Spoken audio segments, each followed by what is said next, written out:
Good morning po sa inyong lahat.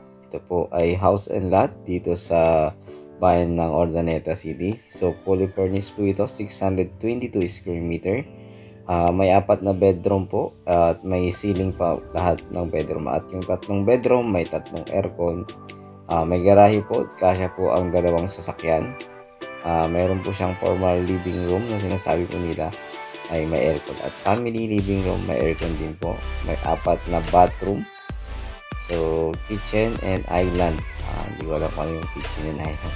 With generator po yung bahay. Kaya kung may brownout, ay meron pong generator. So, may 8 CCTV.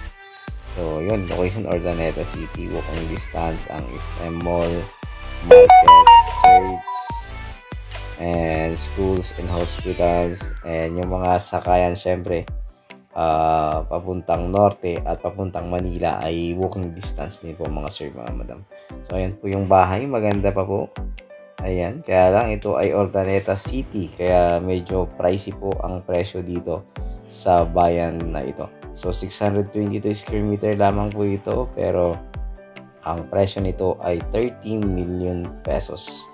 So medyo pricey po talaga kasi walking distance na lahat ng kailangan mo na puntahan, kunyari mall at mga hindi ka nagagastos ng gasolina or diesel. Pwede mong lakarin, exercise po mga sir, mga madam.